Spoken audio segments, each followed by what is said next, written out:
Hello, friends. I have some sad news to report.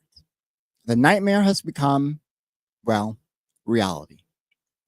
On July 3rd, House Republicans managed to ram through Donald Trump's so called One Big Beautiful Bill once again, this time along strict party lines with zero Democratic support.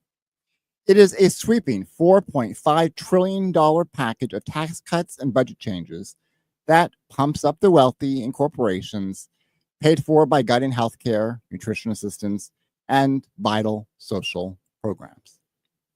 And to make things even worse, the bill has turned immigration and customs enforcement into an internal empire inside of America, big enough to detain thousands, break apart families, deputize local sheriffs, and operate privately run prison networks nationwide.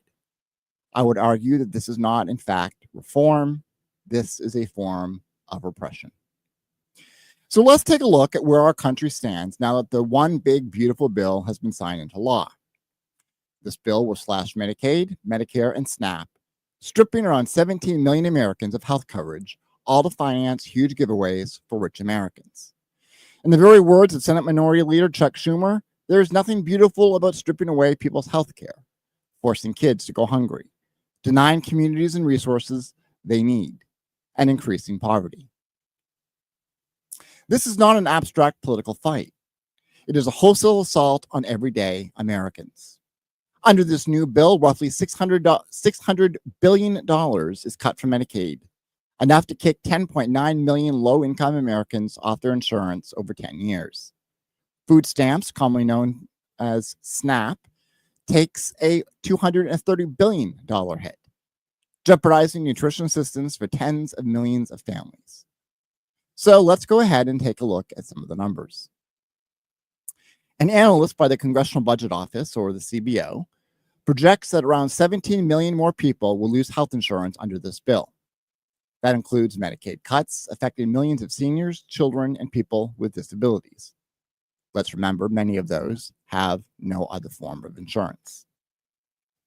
Already, the nonpartisan CBO warned 11 million Americans will be uninsured by 2034, thanks to these changes, which is up 16 million from baseline. The Medicare Rights Center reports that this bill will strip healthcare from millions, increase out-of-pocket costs, deepen poverty and food insecurity, and destabilize the entire healthcare system. Good news. It represents the biggest cuts to healthcare and food assistance in history, wiping out years of progress.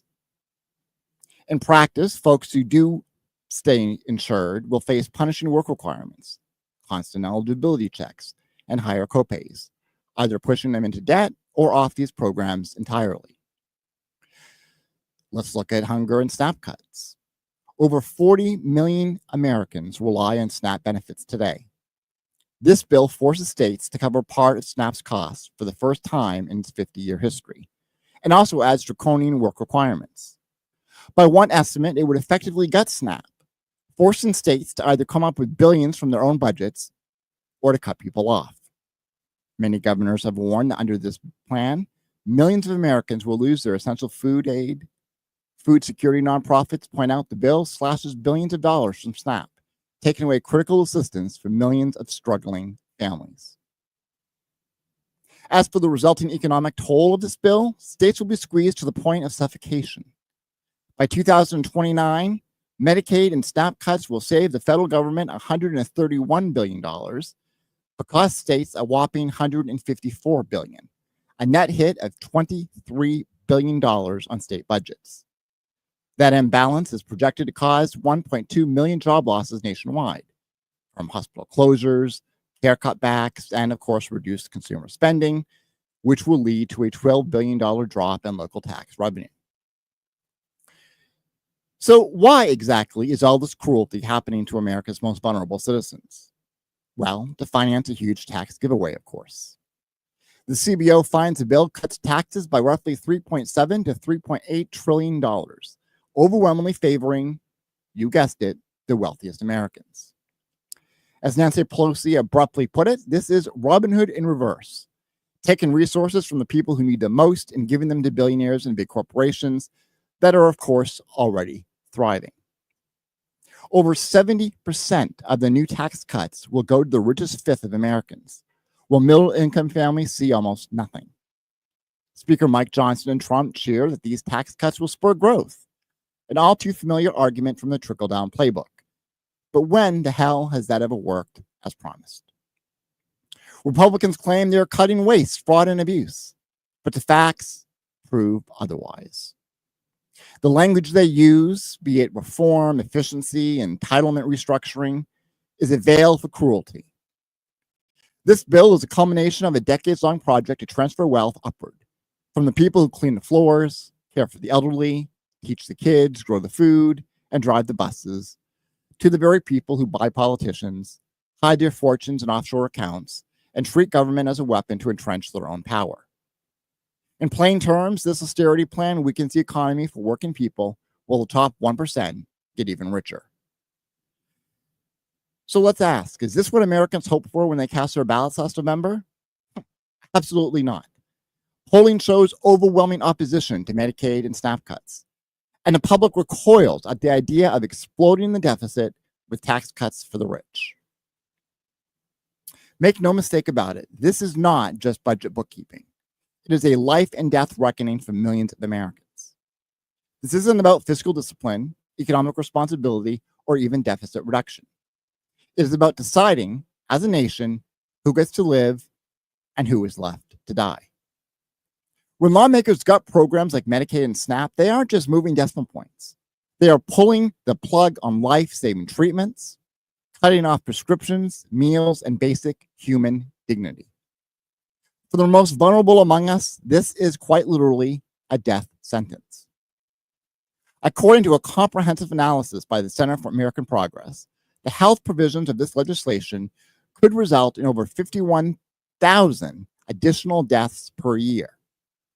How is that possible, you ask?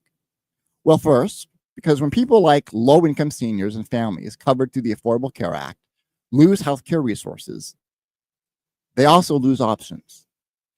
The looming threat of bankruptcy forces people to push aside their medical concerns and prioritize more immediate economic pressures. The result is, of course, untreated illnesses, unfilled prescriptions, delayed diagnoses, mental health crises, and chronic conditions that spiral further out of control. These people won't die in a headline-grabbing explosion. They'll die slowly, quietly, invisibly. Each one a casualty of policy, not chance. More deaths will stem from weakened standards and staffing in nursing homes, resulting in increased neglect, bed sores, falls, untreated infections, and fatal medication errors. Many of these deaths will also occur quietly, behind closed doors, unnoticed by all but grieving family members and underpaid caregivers. That number is not a projection in the abstract. It is a measure of the very real and preventable suffering that will become inflicted now that this bill has become law. These deaths will not be mysterious. They are, in fact, entirely predictable.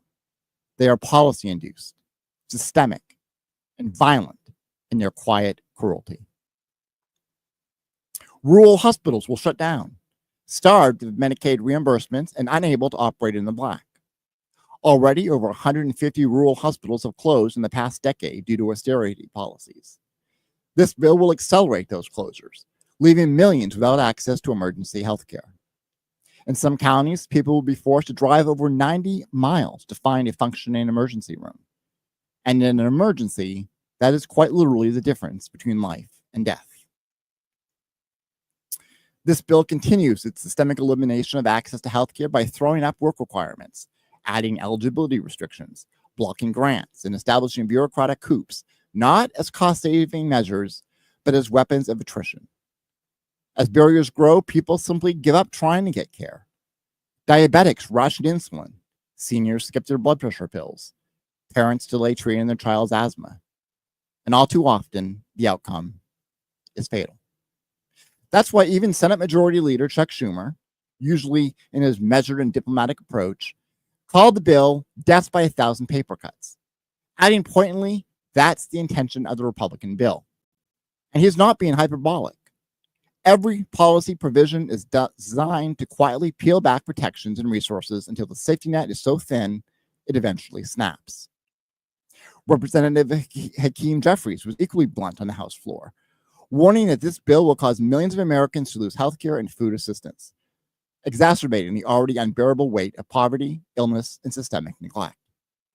They will fall through the cracks, he said, and tragically, some will never come back. Behind every budget line is a family, a person, a heartbeat. And millions of those heartbeats will be silenced because this ruthless bill became law. And this projected death toll isn't just conjecture. We can gain insights from history. Economists and public health scholars have long documented what happens when governments slash social spending under the guise of fiscal conservatism.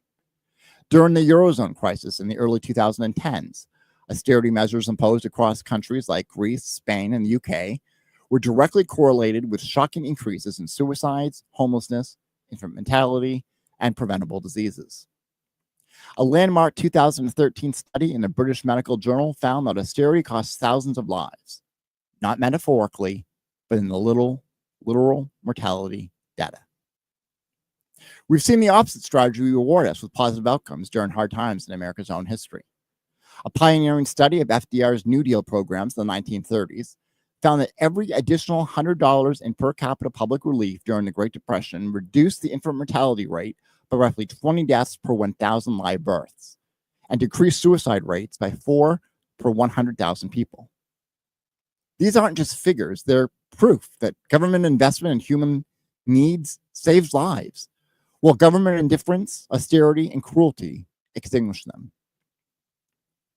I want to again be clear, cuts kill. It's not a slogan, it's not a bumper sticker, it's an epidemiological fact. When you cut food stamps, people go hungry. When you cut Medicaid, people forgo care. When you cut nursing home standards, the elderly die in silence. And when you divert billions in social investment to line the pockets of billionaires, you rob the poor not just of their futures, but often of their very lives. The GOP knows this. The Congressional Budget Office knows this. Public health researchers know this. In fact, you don't need a PhD to understand that if you take health care away from millions, some will die. The cruelty is, again, the point. This isn't an accidental byproduct. It is the desired outcome of a worldview that sees human beings as costs to be cut rather than lives to be supported. This is not governance. It's economic Darwinism. It is a calculated purge of the poor, the elderly, the disabled, and the working class. Also, the obscenely wealthy can enjoy even more obscene tax breaks. Austerity is not a policy. It is a mechanism of control, punishing the poor and sick while shielding the rich from even the faintest touch of responsibility. The GOP's big, beautiful bill is nothing short of legislative violence, quiet, clinical, and devastating. It will deepen inequality, poverty, increase suffering, and most horrifyingly of all, cost lives on a scale that should make every member of Congress ashamed, if only that were possible. And for what? A few trillion in dollars in tax cuts for people who already have more money than they could spend in 1,000 lifetimes. A temporary bump in Wall Street confidence. Another excuse to privatize and profit from what was once public good. I say it again, this is not governance, it's looting. Now let's talk about yet another betrayal of the one big beautiful bill that is just as chilling as its social austerity. The massive expansion of immigration enforcement, which has now been built into law. This isn't a tweak or a footnote in the broader policy package. It's a seismic shift in how our communities and countries are policed, how our borders are policed, and most importantly, how human bodies are policed. And yes, if there was ever a moment to say we are turning more into a police state, here it is. The new legislation allocates $170 billion to immigration enforcement and border security through 2029.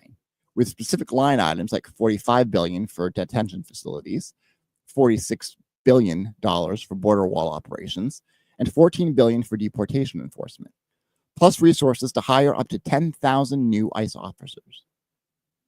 What does this mean in practice? Well, the bill explicitly doubles ICE's detention bed capacity from around 56,000 to upwards of 100,000, including expanded family detention centers and new high security facilities in rural areas, like Florida's Everglades. I'm sure you've all now seen a few alligator Alcatraz memes.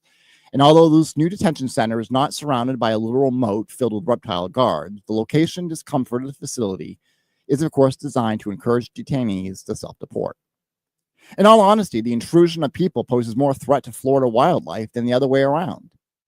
And lawsuits have already been filed in the federal courts demanding an environmental review of the project. But this, of course, has not stopped anything. Alligator Alcatraz is already filling up. The funding from the big, beautiful bill doesn't buy beds, it buys agents and power. The bill includes hiring, as I mentioned, 10,000 ICE agents and even allows for massive bonuses to entice new recruits. It also authorizes full funding for the 287G program, which allows the deputizing of local and state police to carry out civil immigration enforcement with ICE authority per Section 287G of the Immigration and Nationality Act. And just to make sure all these new agents and ICE-adjacent individuals aren't just standing around bored, ICE has also imposed daily arrest quotas, a $3,000 person per day goal, nearly double what was typical earlier in the year, exacerbating overcrowding and poor conditions. The implications should be chilling to all of us. Advocates warn that expanding detention and mass deportation will slash legal pathways to asylum and force expedited removals without due process. Immigration enforcement will become militarized, meaning green card holders, undocumented people, and even U.S. citizens could be swept into raids handled by federal ICE. There are real fears of mass civil unrest operations across the country. Critiques from Robert Reich to constitutional scholars warn that the administration is building the infrastructure of an authoritarian state. The bill enables expansion of detention, warrantless deportations, asylum fees, and limits to legal relief for immigrants, and in effect, abolishes the norms of due process and separation of powers. Friends, our civil liberties are headed for the shredder. Consider what's happening in cities already bracing for the fallout. Los Angeles protests erupted in June 2025 after massive ICE raids. Officials then federalized the California National Guard, deploying over 4,100 troops plus 700 Marines to support ICE operations. Protesters faced tear gas, stun grenades, and mass arrest. Journalists were also injured. Local leaders called the raids terror tactics designed to intimidate immigrant communities statewide. And despite 13 detainee deaths this fiscal year already, one of the worst years on record, ICE funding is being turbocharged. The agency may now be the most heavily funded law enforcement body in the federal government, more than the FBI, DEA, ATF, and IRS combined. The one big, beautiful bill is not managing borders. It is engineering surveillance, policing, and internment at scale.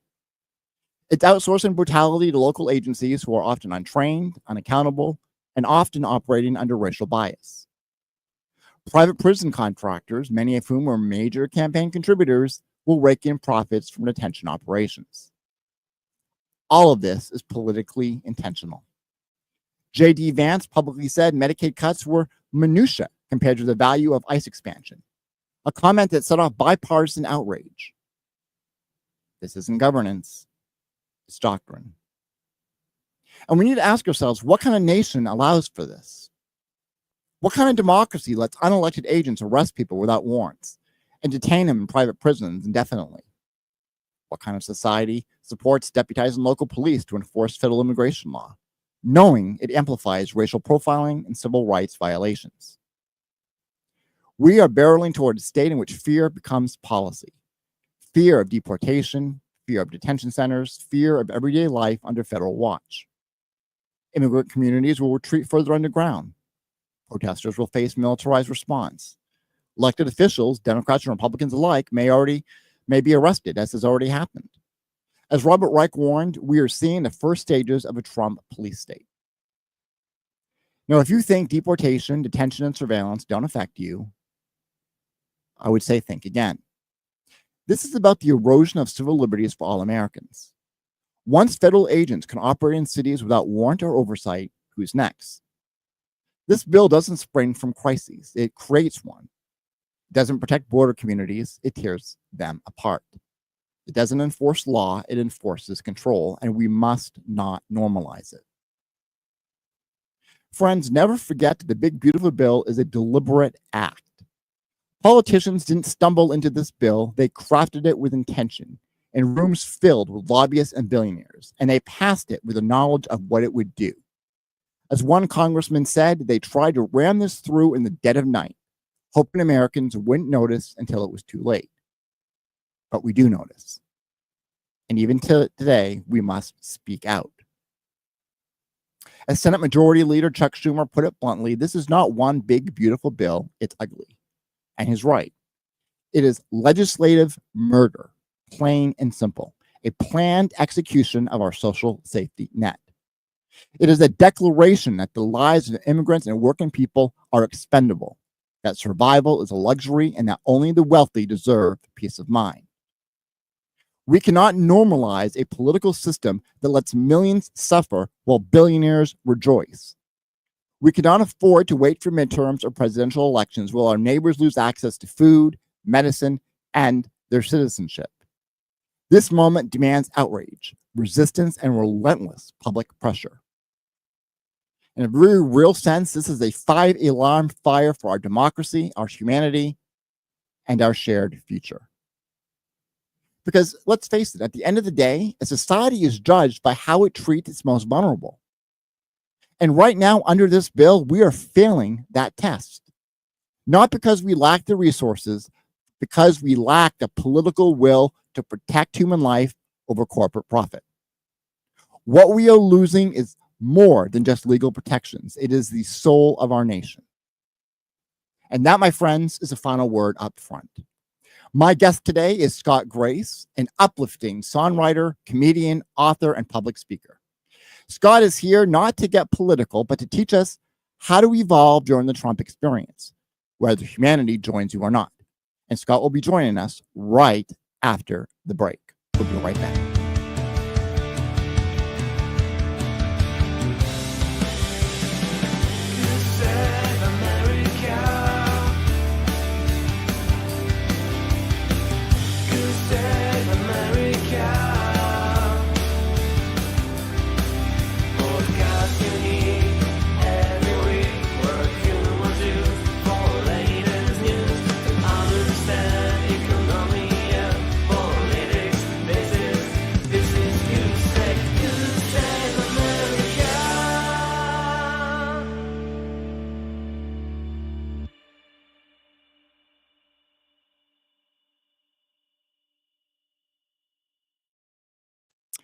In his lifetime, Scott Grace has moved from street peddler in New York City to the opening act for a long list of celebrities and politicians.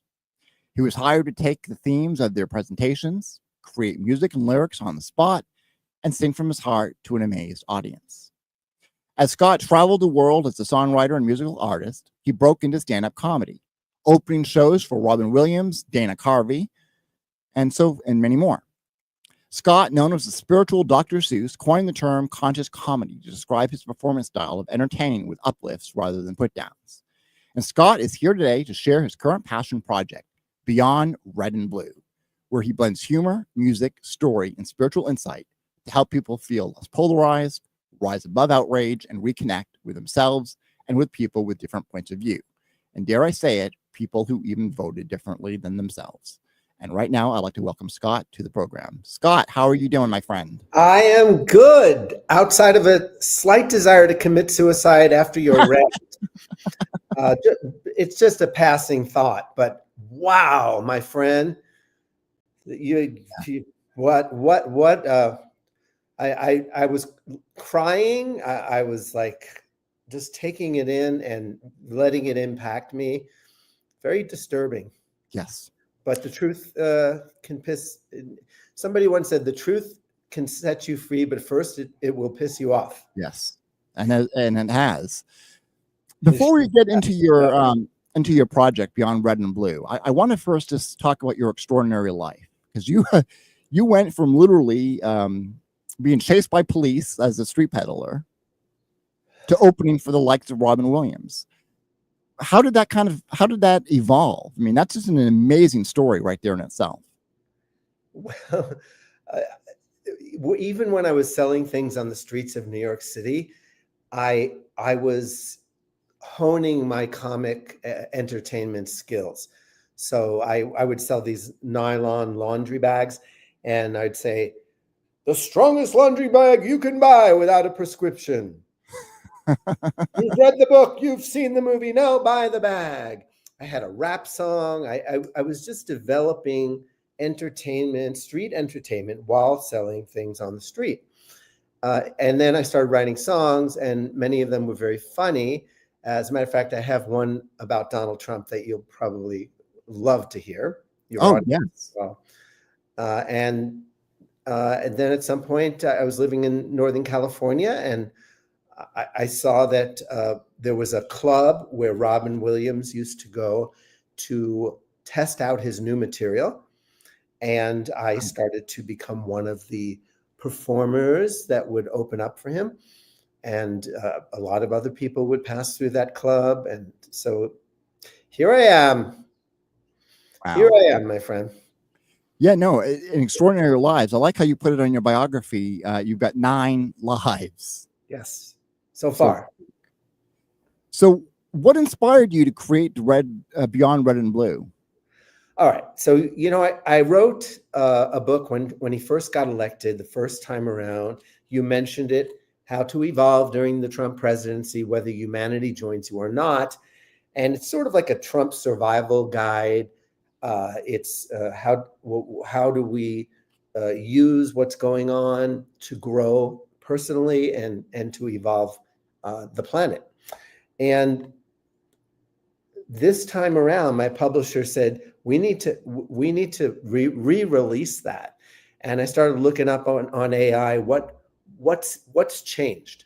Because It doesn't seem like a lot has changed. And something had changed in me. I used to watch Jon Stewart, Stephen Colbert, and I was just I was like a MAGA liberal.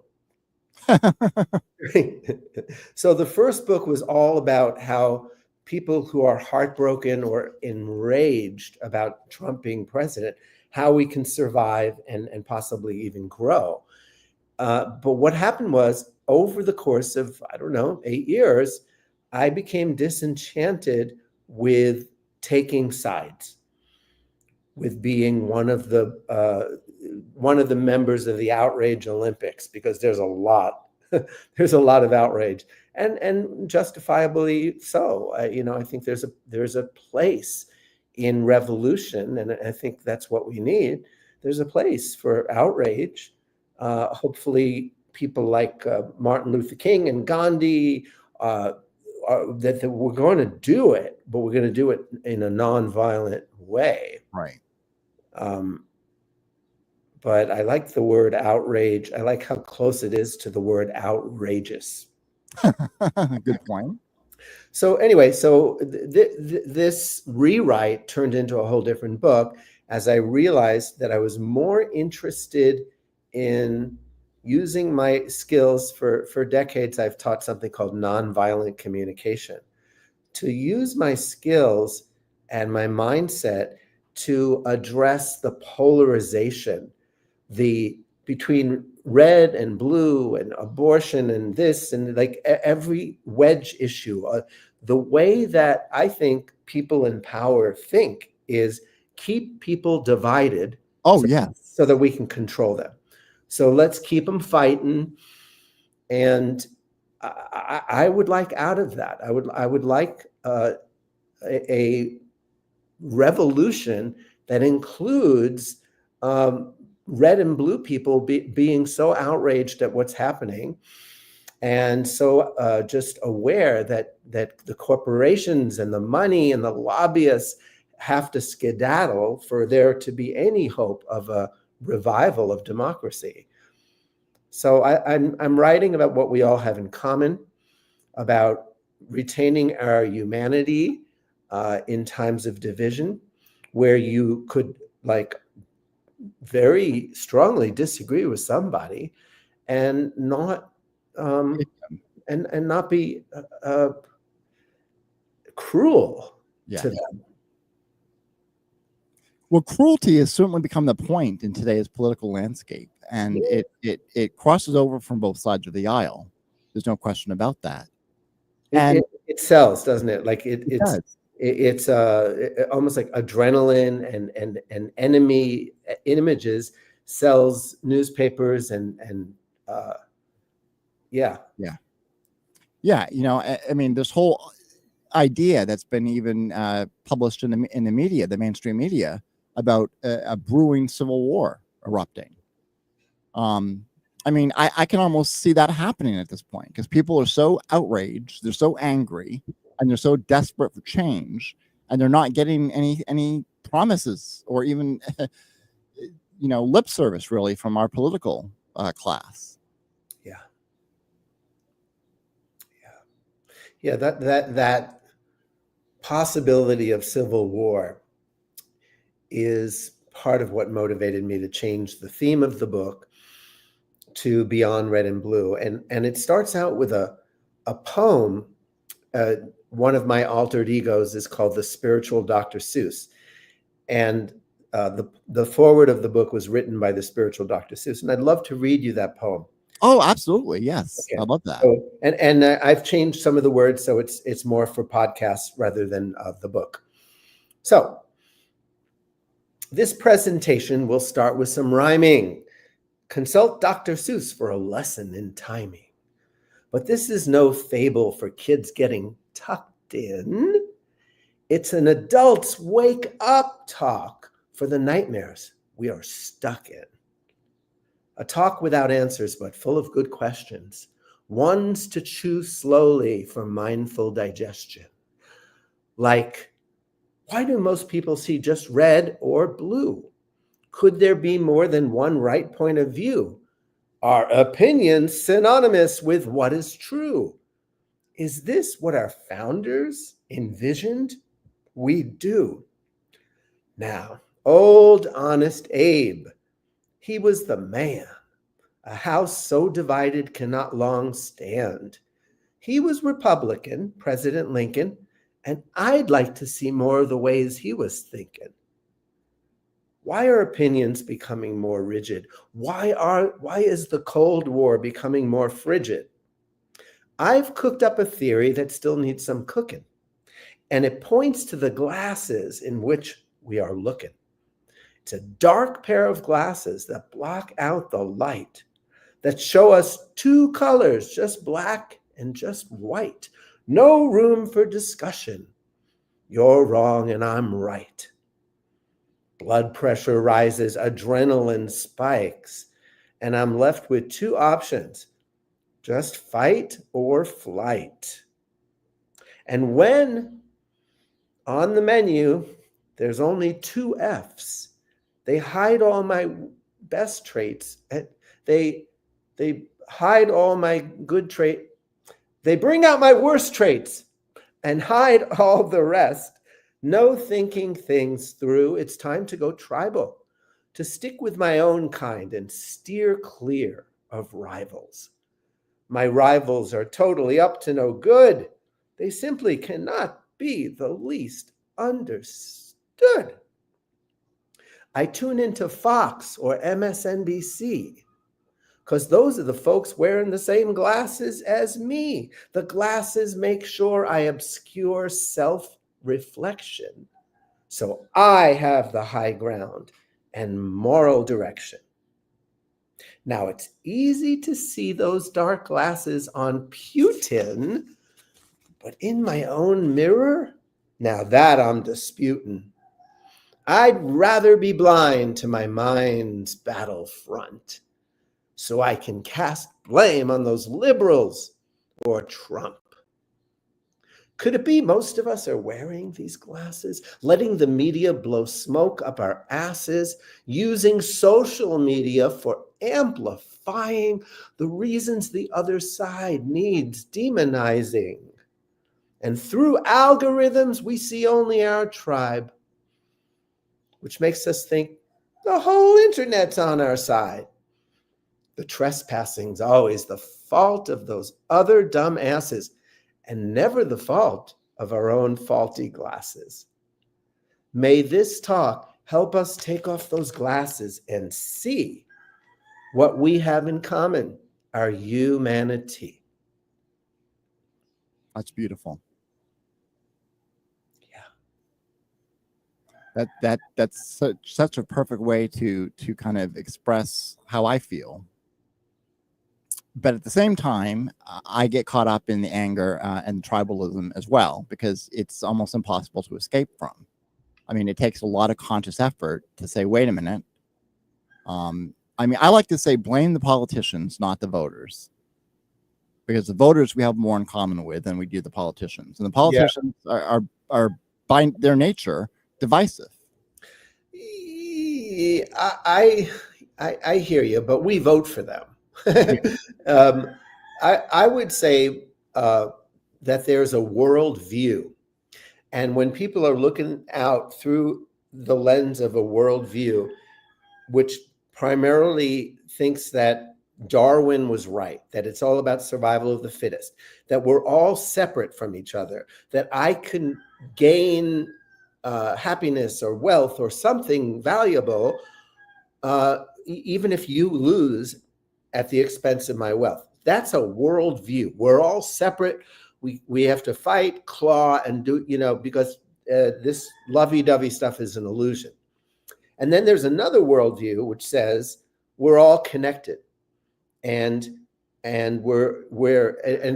this can be seen religious, spiritual, or just human. It's like there's no dogma attached to it, but we're all connected, and I really can't have personal, private happiness that is independent of the world that I live in and the people I share the planet with.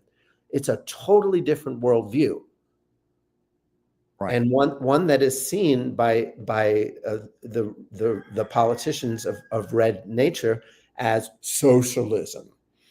Like a dirty word, that we're social animals, right? Well, I mean, if you go back to when we were hunter-gatherers, which we lived as for the majority of the time that we've been on this planet, this move to what we call civilization is relatively new. Socialization, cooperation, that was the norm. I mean, we lived in harmony with each other and with the planet. And then something shifted, and now we got to where we are today, where we're not living sustainably together. We're not coexisting. I mean, look at all the wars that have been fought, and the reasons behind them. It's just a sad state of affairs to think that we've come to adopt a worldview that is so antithetical to our humanity. Well, there are two worldviews that I just described, and of course many others that are a little of this, a little of that, whatever. But as far as the two camps, there are plenty of people in the camp of we're all in this together. And I think that one of the purposes of things having to get so worse is it really fires up people who have been sleepwalking and not participating. People who voted for Obama and thought he said, yes, I can, but he really said, yes, we can. And try to create a community of citizens to move things along. And so we've been looking at saviors, and we've been looking at demons. And no politician is going to save us, and no politician is going to take us down. One person, one ego, no. There's a collective, and there's a lot of flaming, passionate outrage right now. And I think you're channeling it, Sean. I'm trying. Yeah. But outrage without action can be cancerous. It can really be depressing. To be outraged without something to do something, to make a difference. So, my question to you is, where after everything you said today about this badass, big, beautiful bullshit bill, what do you recommend people do? Well, it has to go beyond just voting. That's for sure. Sure. Right?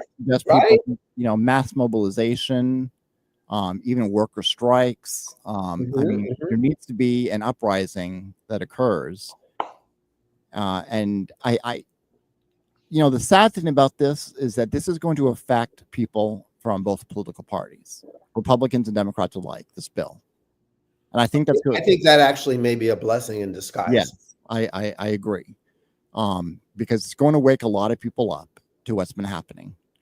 And, you know, I used to be a flaming Democrat myself until I got disillusioned with the party.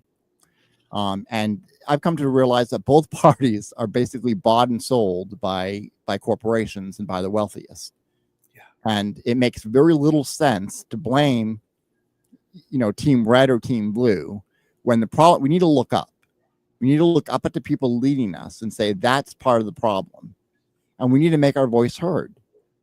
Now, that's getting more and more scary to do under Trump with, you know, I mean, you look at the military being called out at protesters in Los Angeles, for instance. I think that has a chilling effect that's going to also kind of make people afraid to go out and protest, make people afraid to use their voice because they've seen what happens when you go against the system. On the other hand, it could bring out tremendous courage, and it'll bring out leaders who are willing to die or anything in order to stand up and make a change. So you know, in China, the word crisis is a combination of two symbols. One of them is the word danger, and the other is the word opportunity. Interesting. Yeah. So we're in a lot of danger, but there's a lot of opportunity. And I don't know how old you are, but I vaguely remember the music and the cultural changes that came out of the Vietnam War. Right. And the more hypocritical that war was, the more people stood up. My mother marched in Washington, and so much changed at that time. This is one of those times, and the stakes are higher, certainly. Oh, absolutely. I mean, we've got climate change to worry about. We've got, you know, the economic inequality that's spiraling out of control. I mean, there are a lot of existential crises that are happening on our planet right now. I have a very positive thought, Sean. You're going to love this. Maybe it's time for America to die. And what I mean by that is every civilization from Rome, Sumeria, every civilization that has existed on this planet, especially the ones that we call empires, have a beginning, a middle, and an end. And the end historically has always been when there is so much separation from the few with wealth, and there's no middle class, and most people are struggling just to make ends meet. That is usually the beginning of the end of a civilization. And you know, I don't necessarily feel pessimistic about the possibility that this is the beginning of the end, because I also believe that any end is a beginning. And right. So, you know, what a caterpillar calls the end of the world, somebody with vision calls a butterfly. Right. So I have a big picture, a big vision, but I think collapse is possibly an inevitable part. I agree. Yeah, I agree. And I think we're seeing the signs of that all around us right now, that collapse happening. Yeah. Now, whether it will fully happen in my lifetime or not, I'll be 50 in January. So who knows what will happen between now and the end of my life. But I do think that we're in a situation right now where, you know, I'll give you an example. We're seeing cracks in what's called MAGA. We're seeing them slowly kind of come around. And a big incident that kind of caused this to kind of erupt happened yesterday. I believe it was yesterday when Donald Trump, his Department of Justice came out and said that there was no Epstein files to release, which has really outraged his base because they've been promised these files from the time that Trump started running again. And they're starting to realize maybe, you know, maybe this guy is full of shit. Maybe he can't be trusted as much. And I see that as an opportunity for us to kind of come together and say, yeah, we share we share your concerns, and it's time to unite and forge together a better country. And that, that's great. What it brings up for me is how important it is to be willing and ready if and when people from very red states start to get disillusioned, that we don't say, I told you so. We don't try to punish them. We don't act righteous. We just like lend them a hand and say, hey, let's look at this together, because I think we've all been duped. Yeah. Now, do you think that the opposite would be true? Do you think that red states would come to that conclusion for blue states as well? I'm not understanding the question. Give it to me in different words. There seems to be a lot of on the Republican side, a lot of this feeling of, I don't know if it's entitlement or righteousness, but there's certain element of cruelty that sort of exists, where there's the right wing really wants to punish those who they see as opposing American values, who they see as, antithetical to the American empire. Mm-hmm. And I'm just wondering, for instance, the situation in Texas, the flooding. Yeah. A lot of my friends, a lot of people that are on quote unquote the left are reaching out to support those those communities and are grieving for those lost, especially those 20 children that were killed. Yeah.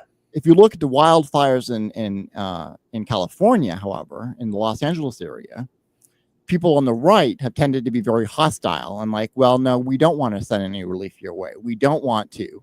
So it's not really a two-way street in that respect. Well, all I can say is that when people have been cut off from their hearts and told that empathy is a weakness, right, and they're living in a certain worldview that you and I don't live in, yes, they act in ways that are cruel. But we still, I think, have to stand by and be ready for when they break down. Yes, and welcome them with open arms and get ready, because there is going to be a pretty mass awakening around this. Would they do the same thing? I don't even know if that's a helpful thing. It's kind of like, yeah, we have more empathy. They have more individuality and maybe even more narcissism or whatever. But once you start going to those labels and those differences and talking about them as if we're better people, and it just, I don't see how that helps anything. Right. That's just a question that's been posed to me, and I've never really been sure how to answer that. Yeah. And I agree, it's not entirely helpful, because that's part of the problem, right? We're othering people, and we're creating a chasm.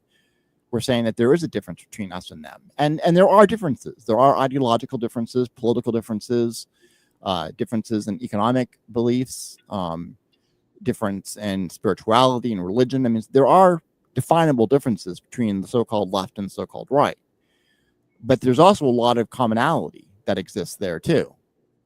And that's where we need to really tap into, is that commonality, and be. Yeah, we're all going to die. We're all going to die. And we all want the best for our children, grandchildren. Right. I was on an airplane and across the aisle, which came to be very metaphorical, there was a couple of older folks with MAGA hats on. And for 4 hours, I sort of tuned them out, but it was a long flight. So at a certain point, I took off my headphones and I listened to a little bit to what they were talking about. And they were talking about their grandchildren. And I said, how many grandchildren do you have? And I butted into their conversation, but they were very pleased and showed me pictures and told me stories. And I showed them a picture of my daughter. And so we were just chatting away. And at a certain point, I asked, what kind of world are you hoping that President Trump leaves or creates for your grandchildren. And basically, the picture they painted is the same world that I want to live in. Their strategy for getting there is so radically different, but the human need, if we can meet there, if we can acknowledge that, then I think conversations can be had with disagreements again. Yeah. Well, let me ask you, how do you maintain neutrality without also compromising your core values? How do I maintain neutrality without compromising my core values? Well, first of all, my core value is every human being needs to be heard and understood. So that makes me neutral. Like I want to hear from somebody's heart. I've been taking Republicans out to dinner lately, and lunch, and just interviewing, and like I'm writing a book, so I get to interview people, and my values have changed, Sean. I was a flaming liberal, and now I'm a human being seeking to understand how people come to believe what they believe. I'm like more of an anthropologist. I'm curious. What makes you tick? Did your parents believe that? Did you learn it at church? How did you come to that? And I think that the curiosity itself, really wanting to get to know somebody, is a healing force that is needed right now. Yeah. I want to talk about music for a moment, and how music can kind of uniquely heal polarization, bring people together. Yeah. Has that been your experience as well? Totally. From the 60s onward, I just happen to have my guitar here. Perfect. I'm hoping we can get a song. You'll get a lot of songs in your. What do we got? Well, you know what? John Lennon. You say you want a revolution.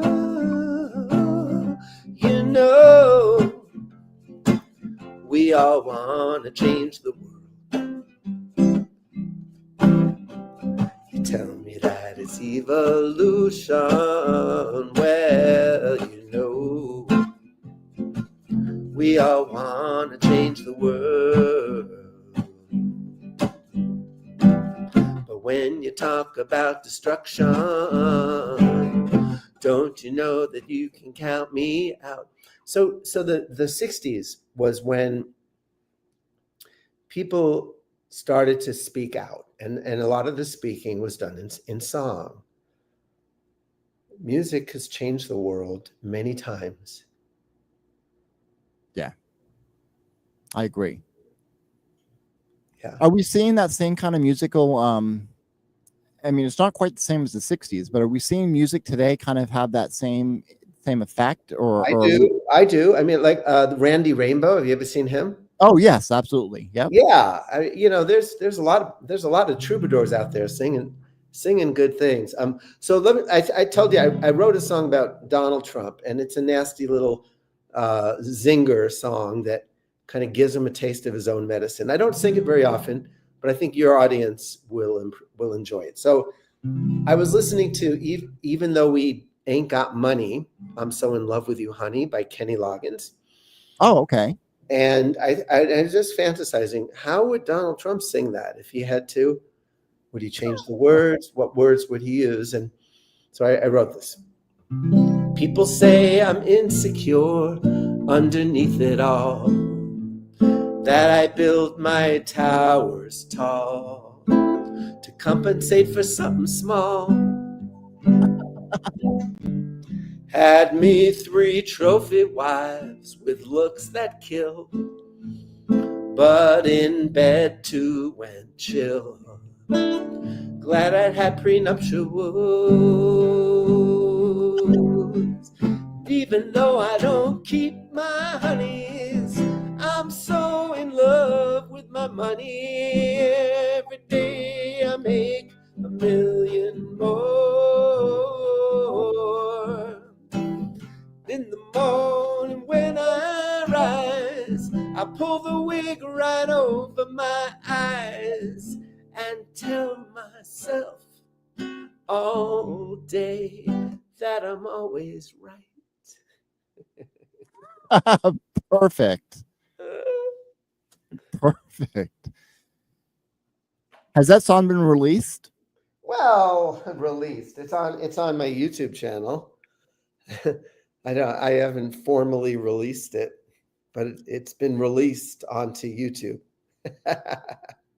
I want to go ahead and take a moment too to direct people to your website. You can visit Scott at scottsons.com. That's SCOTTSONGS.com. And we'll include that in the description for this podcast down below, where everybody knows where to look for it. You have also worked as an inspirational speaker. Yep, absolutely. And can you talk about that a little bit? I mean, how did that emerge? Did that come before or after your comedy?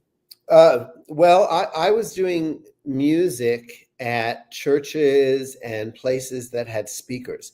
In fact, I would do music that opened up for people like Deepak Chopra, Dr. Oh, John wow. Gray, Marianne Williamson, Jesse Jackson, Dennis Kucinich. I was like the musician that they would hire to open and close their events, because I could actually create in the moment a song that would be appropriate for that person's message.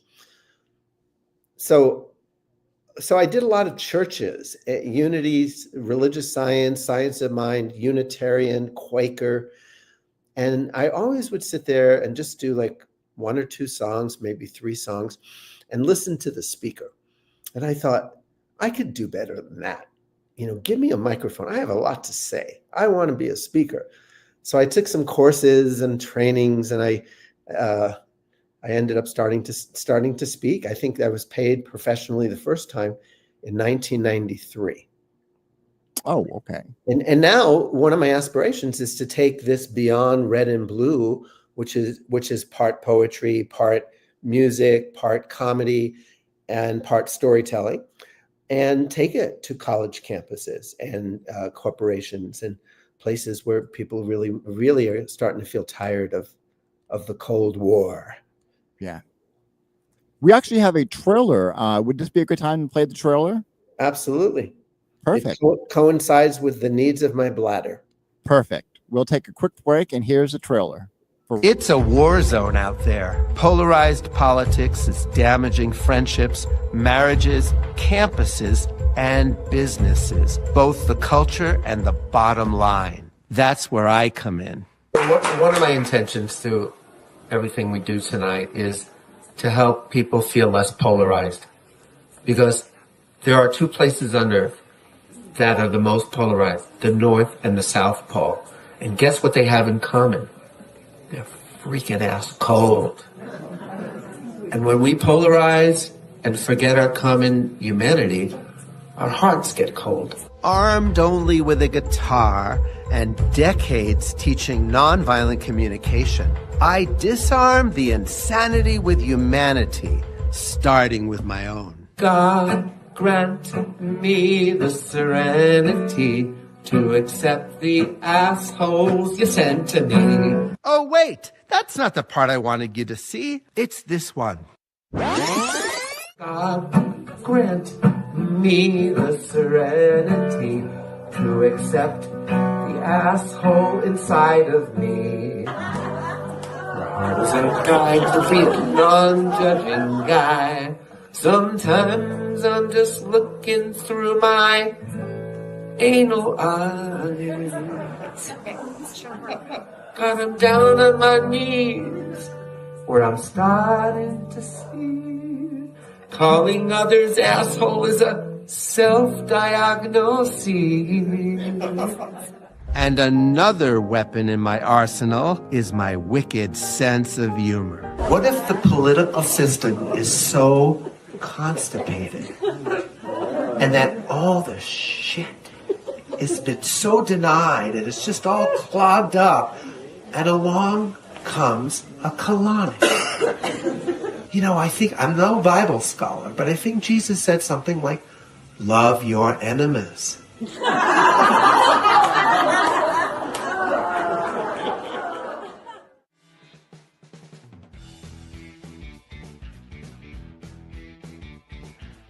Republicans, liberals, your parents, your ex. The world is just teeming with folks to correct. If only those fools would conform to your ways, you would get on with life without further delays.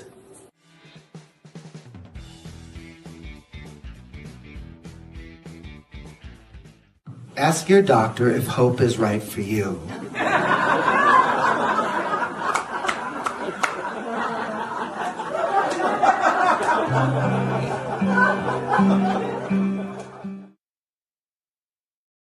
There you go.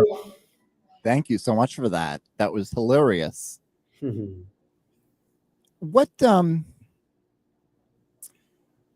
why do you think political polarization has become so intense today? I would say that this started way before Donald Trump even came onto the scene. Yeah. Yep. Once upon a time, let's start that question by talking about the good old days, because I remember a time when the Republican National Convention, the Speaker of the House at the time, actually hired a Saturday Night Live character to imitate Newt Gingrich, who was running for president at the time. And this guy, what was his name? He was the one that died. He was a very, very big guy. Oh, Chris Farley? Chris Farley used to imitate very well.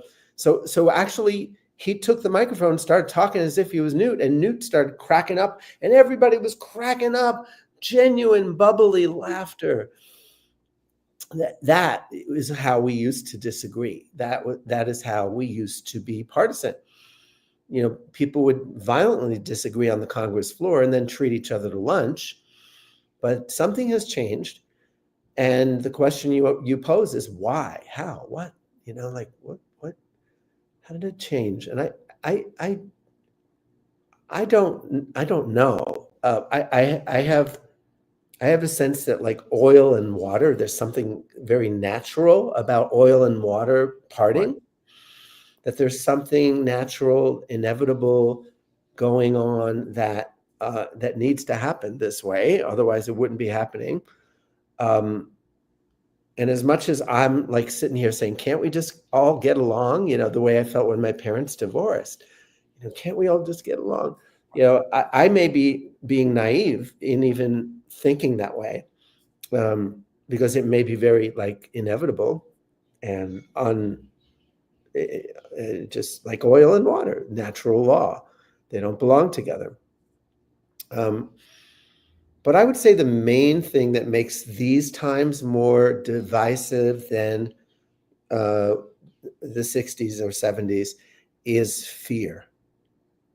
I think that fear on both sides, we're not just talking about political disagreement, we're talking about the fear of the end of democracy, or the fear that that blue states are going to, I don't know, you know, there's so much distortion from the media.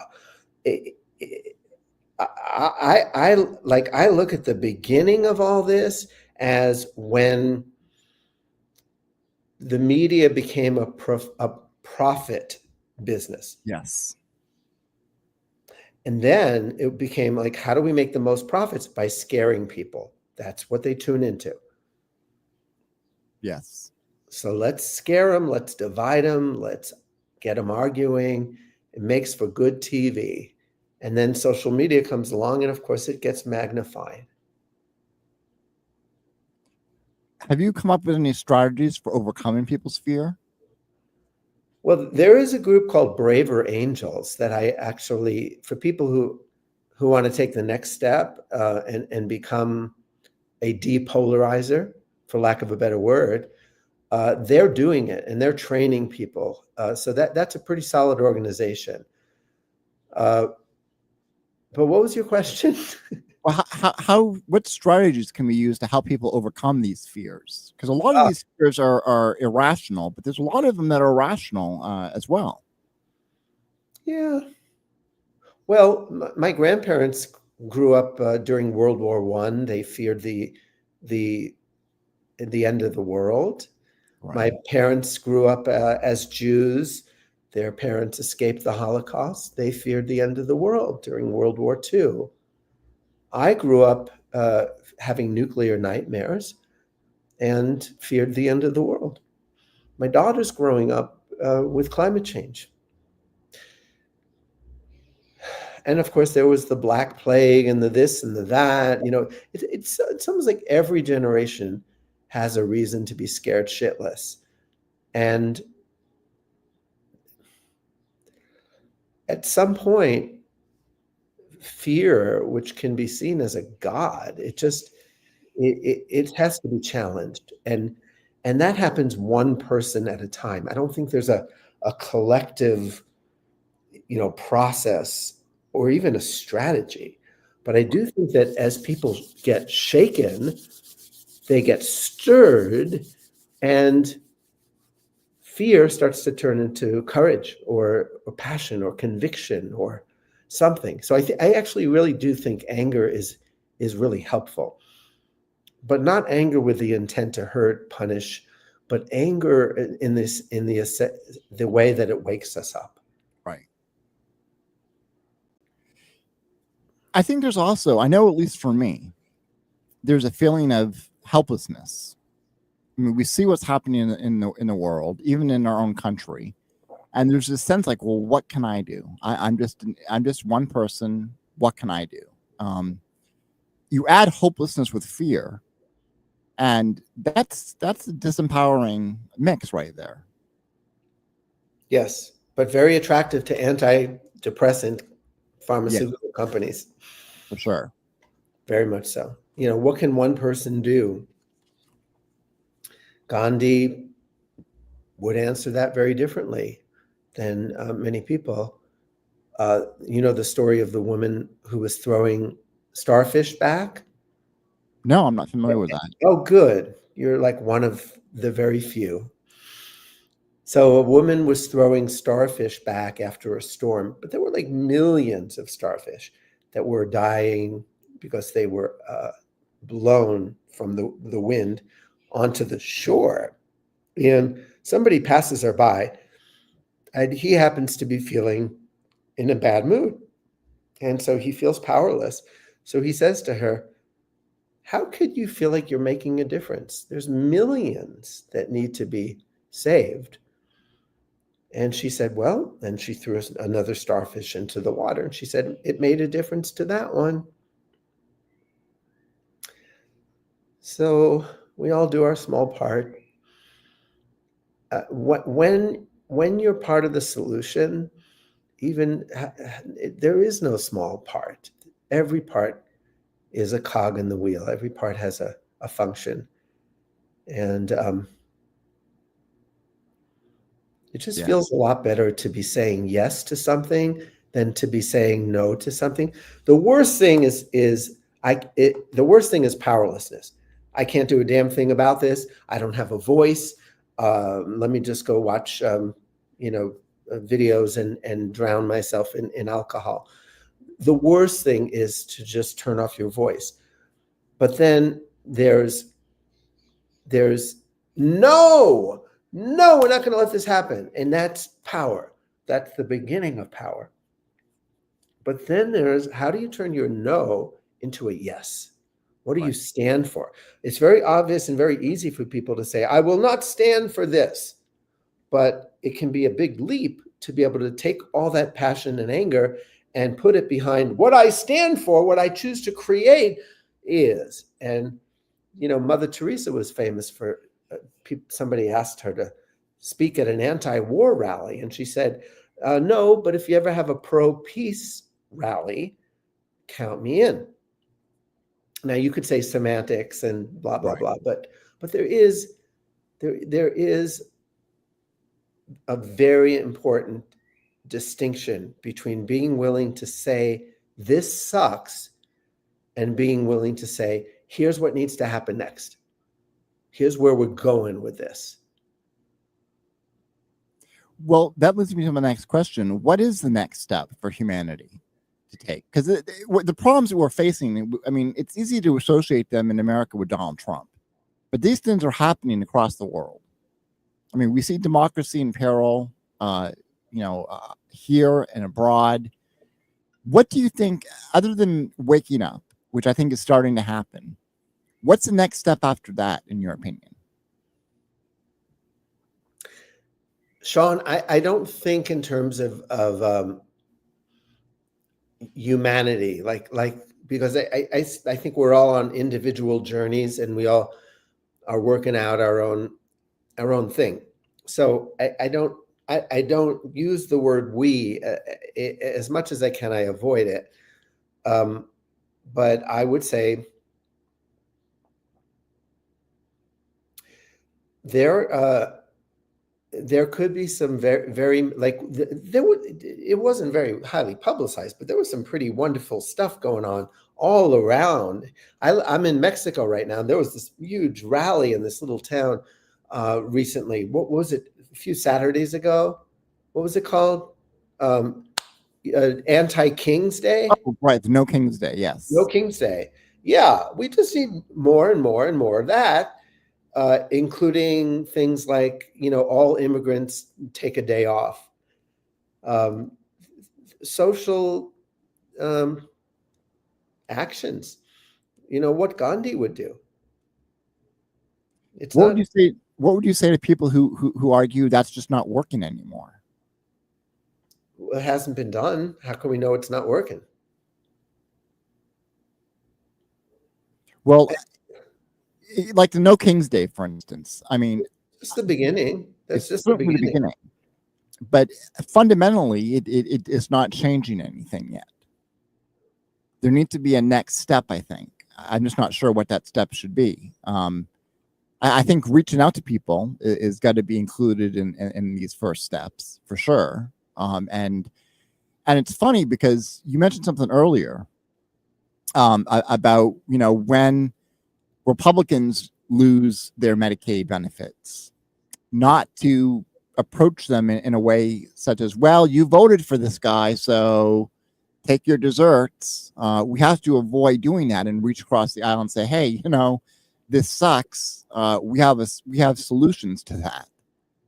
We have policies that can actually impact your life and change the calculus of how your life is going. Because, I mean, a lot of Republican voters are just as disenfranchised. I mean, they have legitimate concerns and grievances with the system as it is. Yeah. I can feel for them. There's a lot of suffering happening, and it's not the hope. Generally speaking, the hope was that Trump was out of the system. Right. He didn't need money. He wasn't going to be controlled. Right. And it certainly appears like he is out of the system, but he's not. And he is kissing asses left and right. And that's what he does. He used to be a Democrat. He used to play golf with Bill Clinton. Yep. And when it suited him, he went and did something else. And I don't know. Now I'm starting to complain. I have that effect on people, unfortunately. You're terrible, Sean. Well, let me ask you this. Can you share a memorable story of someone who was profoundly impacted by your work? No. No, but I'll tell you what. I'll create a memorable moment right now that will profoundly impact Sean St. Hart. Oh, perfect. Okay? So,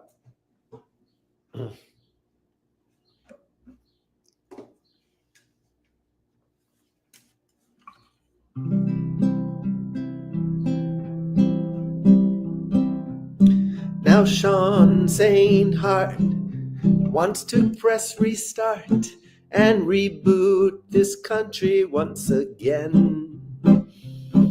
He's got a lot of passion, he's got a lot of rage, but he also wants to make friends.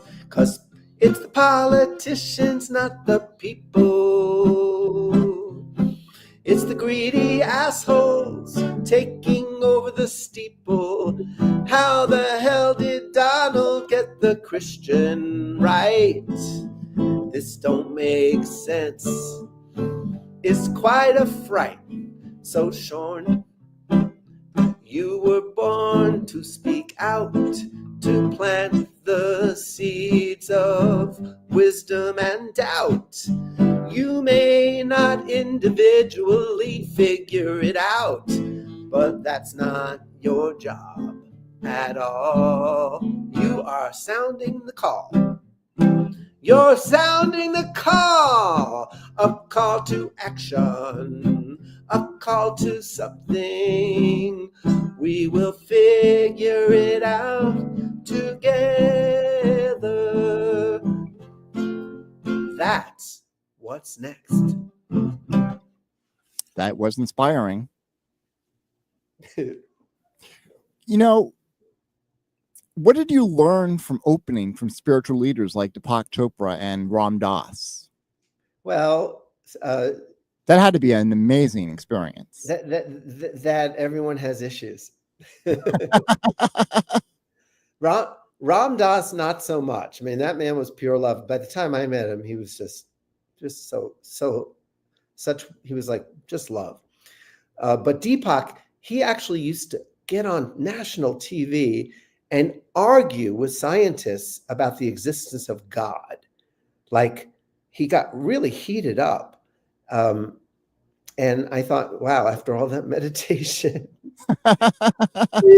he's still losing his cool, trying to argue about the existence of God with scientists. I don't know. So like, no matter how evolved or especially how popular somebody is.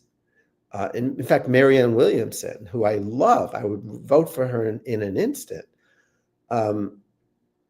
She loses her cool on a regular basis. Yeah, she's passionate, and part of passion is it's messy, and I want to see us more messy. I want to see passion at its core.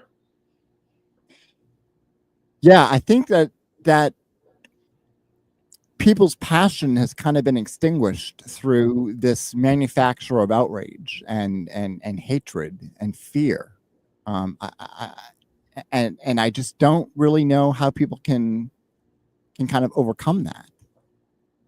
I mean, we're fed it, like you said, it's in the mass media, the mainstream media, it's on social media. I mean, every day on social media, I come across somebody fighting and arguing. And these are people that are on the same side of the political spectrum. Yeah. Right? I mean, it's not even a divide. And I look at that and I'm like, my goodness, if we can't even get people on our side to kind of come to a consensus around things, how are we possibly going to reach out across the aisle and bring those people over to our side? Uh-oh, you grunted. Well, Sean, if you ever figure that one out, you get back to me and come back on the show and we'll talk about it. How do you create these spontaneous lyrics that you come up with, like you just did? Oh, it's a matter of having developed the right side of my brain, the intuitive, the part of the brain that just knows without knowing how it knows. It's been a lifetime of work, meditation, classes, psychic development, all kinds of intuitive trainings to make it look effortless. And it really is effortless. In fact, if I try to rehearse, it actually screws it up. Really?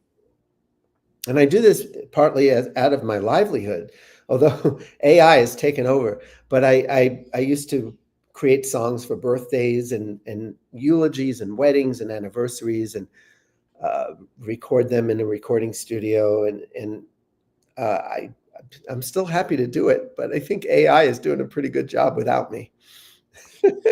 Well, yes. Speaking of AI, that's going to be another, I think, opportunity for people to wake up, because AI is going to cost people a lot of jobs and a lot of prospects. It's going to replace a lot of professions that we all now kind of depend upon.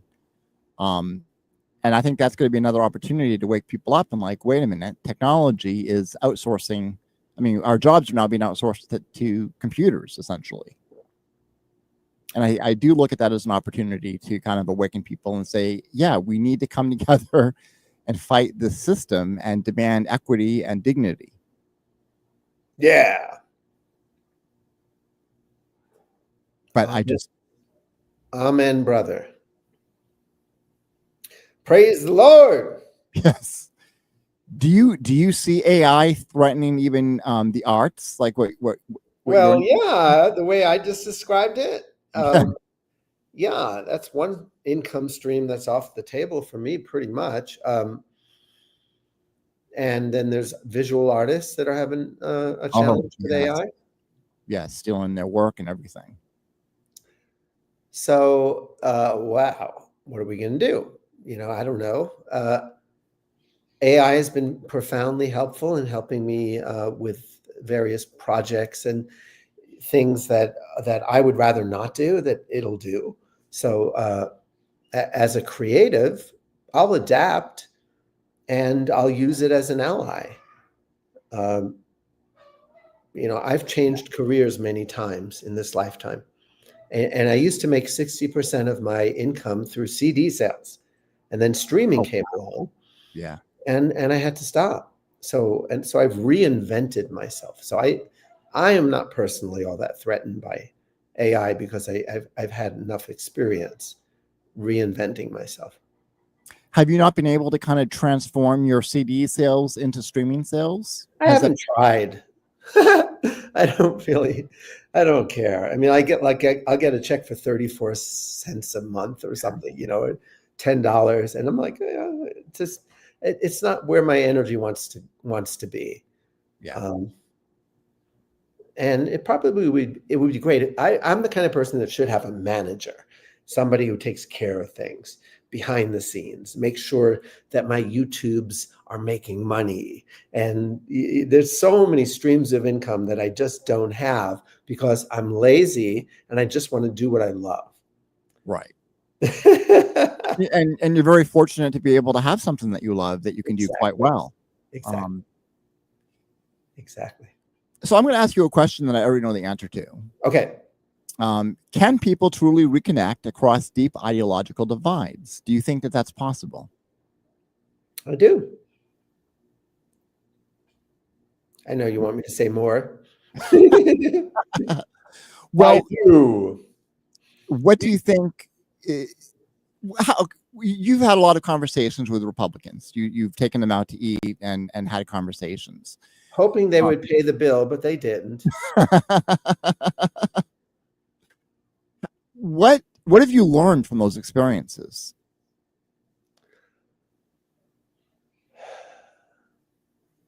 Have you won anybody over to No, nor has that ever been my intention. Right. Yeah, no, I find that at least the people I talk to need to be heard and respected, so much so that they rarely get around to saying, what about you? What do you believe in, and how can I learn from you? So it's been pretty one-sided, which I find disappointed, but I'm not terribly surprised. What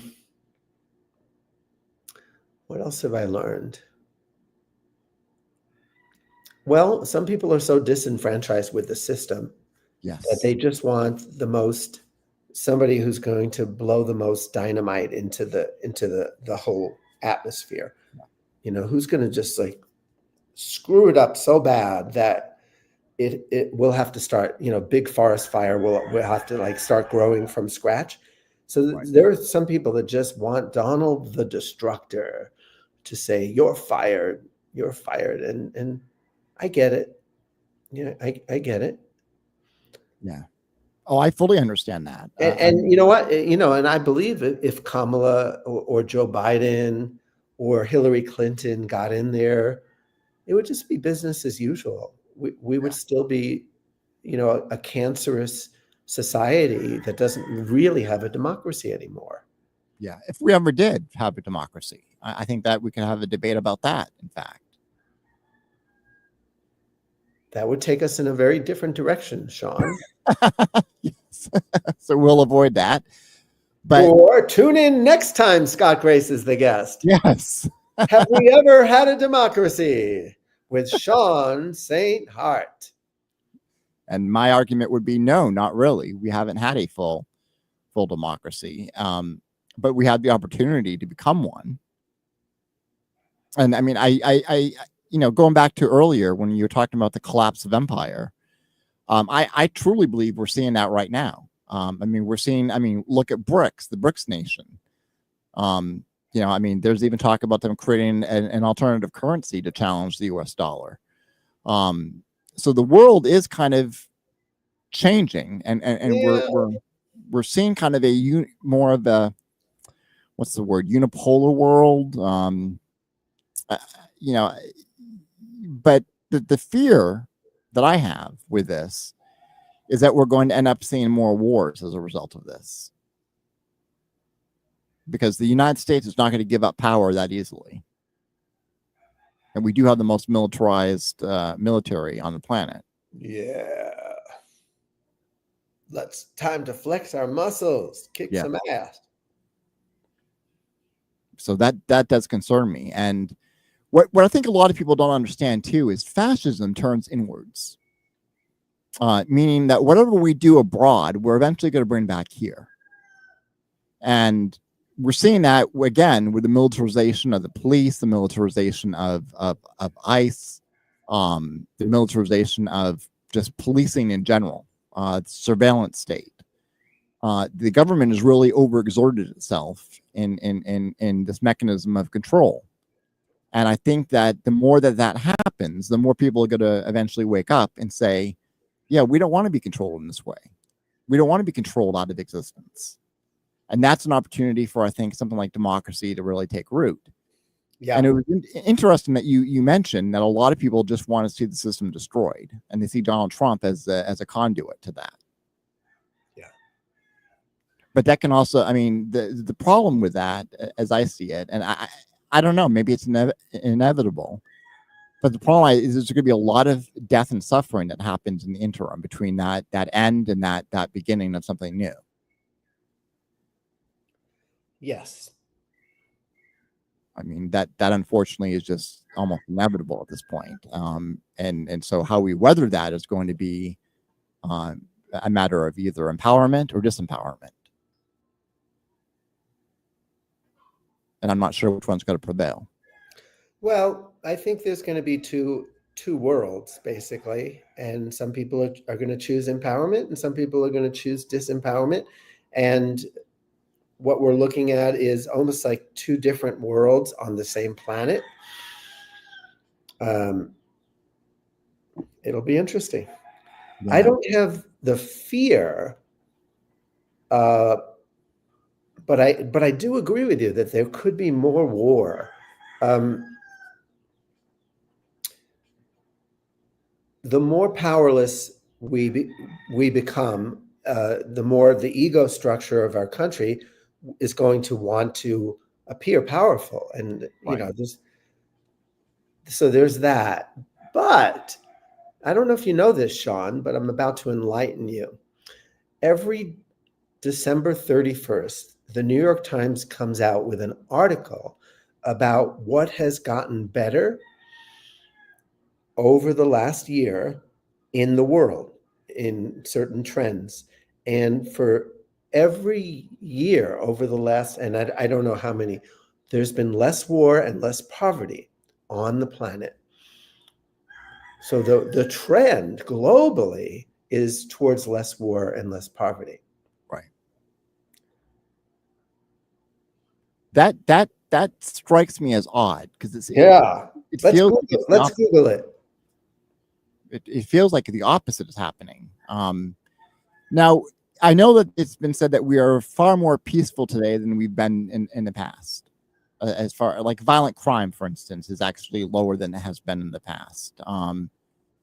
Although that, well, and again, I guess that feels at odds with reality because the mainstream media does perpetuate that fear. Of course. And so that what we're feeling is really the fear that's been cultivated, and not so much the reality. And then another thing that's changed that I see as that's related to this is the rise of independent media, kind of challenging the mainstream narratives. We're seeing, I mean, you look at like someone like Joe Rogan, for instance. Now, whether or not you agree with what he says, he's got far more influence now over the political system than the mainstream media has. And that's just one individual, one podcaster, right? Yeah. And by the way, what I love about that is that he's just honest on a gut level. And the fact that people are attracted to somebody who's just laying it all out there the way he does. You can agree, you can disagree. Sometimes I do, sometimes I don't. But just one thing that I'm pretty clear on is that he doesn't have a manipulative bone in his body. Right. Yeah, he's sincere. What's that? He's sincere. Very sincere. So the fact that he's been very successful gives me some hope. Yes, I would agree with that as well. And you know, we're seeing with the rise of independent media, we're seeing a lot of social change that's kind of coming around that as well. You know, a lot of people describe MAGA as a cult. There's certainly a faction that's cultish. There's no question about that. But that can be said about Democrats as well. I mean, there's definitely a cultish tribal mentality that exists in both parties. But I see people that voted for Trump speaking out against him. Again, Joe Rogan voted for Donald Trump, and he's been an outspoken critic of his immigration policies. I believe he's been outspoken about his opposition to this big, beautiful bill that we've kind of been discussing. And I think that's changing some people's minds because now they're no longer tuned into the Fox News or the MSNBC and hearing this corporate captured media dictate the narrative to people. So that's kind of been a shift in power away from corporations back to the people, the rise of independent media. Yes. And so I think that's a good thing. I agree. Don't commit suicide yet. Yeah, not yet. There'll be plenty of time for that in the future, perhaps, but not yet. Well, what advice do you have for those who do feel cynical about political change? Commit. Don't commit suicide, but commit to something that makes you feel better, that makes you feel like you're making a difference. Commit. Don't criticize, man. Criticizing is an excuse for not living. Yeah. And stand up for what you stand for and find a way to do it and make it small and make it beautiful and make it you. Yeah. Yeah, go ahead. Well, I was going to say, do you think that you can explain in a way that people can understand what you mean by journey from the head to the heart? No. You gotta have to take it now. Well, I was at a breakfast Sunday, and somebody was describing his pain about the loss of his son. His son died, and so this person said to him, "Listening to you, I felt very moved." And when I heard myself say moved, I was like, "Well, where did I move from? What is moved?" And he said, "Oh, I went from the head to the heart." So the head to the heart is being moved to feelings rather than thoughts. Yeah. Because I see what you're saying with that. Before we run out of time, I want to talk about your current book, Mindful Masculinity. Oh, yeah, that one. Why did you write that, and what's the purpose of the book? Mindful Masculinity, a book for men and the women who love them. I went on 50 podcasts last year to promote that book. It's about, all right, actually it was my publisher who said, Scott, I'm really tired of all this talk about toxic masculinity. Isn't there something beautiful about masculinity? And can you write about it? So I started writing some essays. He gave me some topics and possible chapter titles. And I got into it, and I found that I had a lot to say about it. So the book took over, and it had a life of its own, and here it is. And what conclusions did you come to as far as masculinity not being as toxic, or is it as toxic as people claim it is? There is no such thing as toxic masculinity. There is false bravado or false ideas about masculinity, but masculinity itself is an energy that loves to serve, to protect, and to exercise courage, to go where no one has gone before, to explore new territory, to challenge fear and limitation. So masculine energy is life force. And everything else that we put upon it, whether it be going to the gym or beating up other people, or that's cultural. But there is an energy inside of every man and woman that doesn't just let things happen, but makes things happen. Right. And I call that masculinity. And there's a lot of need on this earth for more feminine energy. And so, but don't lose the true value of masculine energy, because those two are meant to be working together, not one or the other, but tandem. Do you find that there's polarization between the genders? Do I find that there's polarization between the genders? Yeah, in modern society, where, because it feels like, again, this is another dividing point, where we have both the feminist movement and this new masculinity movement, where people are trying to define what masculinity is. Yeah, it's a mess, but it's a fine mess. It's a good mess, because at least we're not operating like as robots, because like in the 50s, men were men and women were women.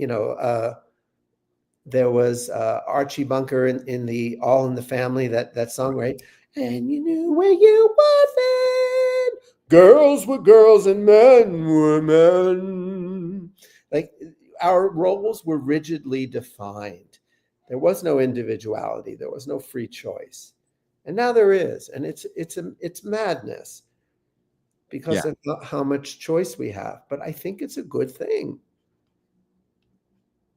Yeah, I agree. I do think that there is some toxic elements to this new form of masculinity. Where, well, let me ask you: do you think that is there a crisis of boyhood in this country? Yes, absolutely. Absolutely. And a lot of boys are turning towards people like Andrew Tate. Young men are turning to Andrew Tate and others who are saying, let's get back to our roots, our real masculinity, which turns out to be macho bullshit.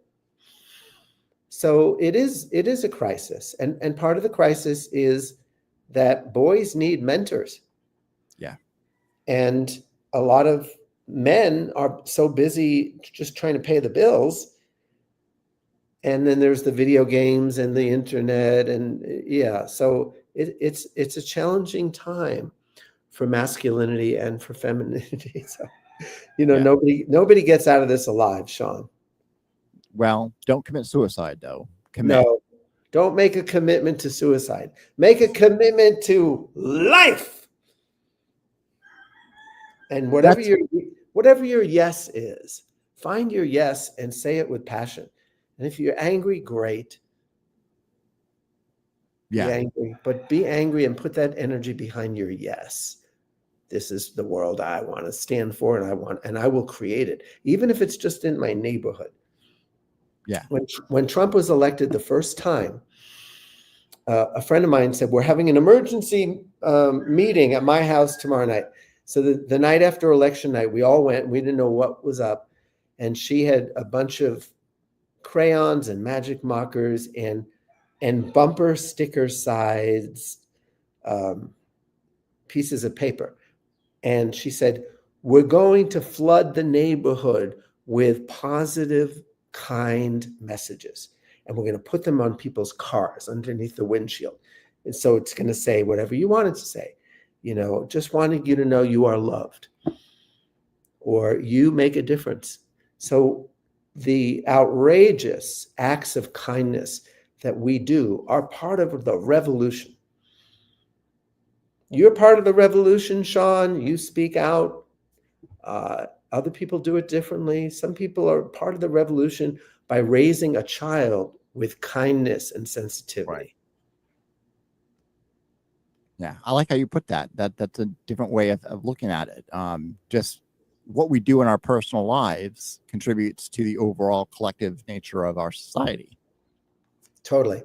In fact, on the back of the Trump book, I wrote, "Donald Trump is not a problem to be solved.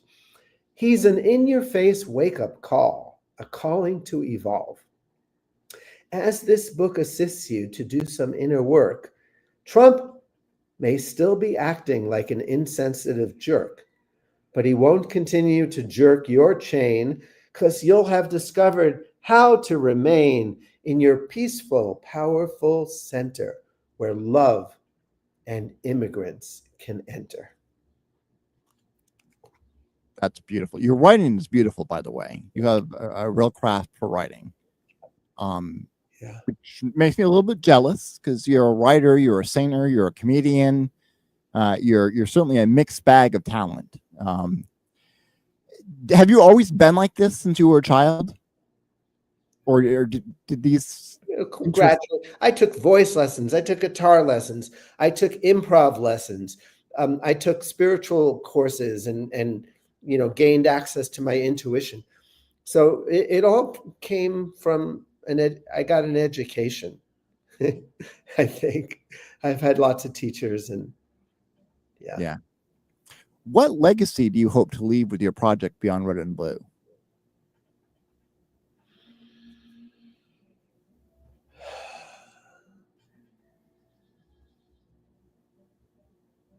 That's a really great question, and it's thrown me for a loop, because I haven't been asked it before, and I never thought about it. And I'm at the stage where I just want to get some gigs and get out there and start the process. But I would like it to be a voice of sanity, and to be seen as a lighthouse in a very foggy, stormy world. That's beautiful. That is absolutely beautiful. Yeah. See, you've got this knack for just coming up with stuff. Yeah. Well, Scott, I want to thank you so much. I know that your time is limited, and I wanted to thank you so much for coming on the show. I'd love to have you back. What's next for you? I don't know. Finishing the book, going on lecture tours. I'm a very spiritual person, so I don't necessarily think that I know what's next for me or what's best for me, but I have a loose plan, a lot of hopes and dreams and ambitions, and we'll see what happens. Perfect. Well, you'll have to keep us informed so that we can stay up to date with what you're doing. I would love to, Sean. And again, thank you so much for coming on the show. This has been a fascinating conversation. I want to once again point people to your website, scottsongs.com. That's SCOTTSONGS.com. And what can people find on your website? The spiritual Dr. Seuss poems, a little comedy, music, my coaching, counseling practice. But I would say the subscribe button. Hit the subscribe button. I don't send out a lot of emails, but when my new book comes out, I'll send an email and you'll know about it. So that's what's there. Perfect. Again, Scott Grace, thank you so much for joining us, and I wish you the best of luck with your project and with everything else that you endeavor. Thank you, Sean. Same for you. Thank you. And this has been Coup Save America. We'll see you next week.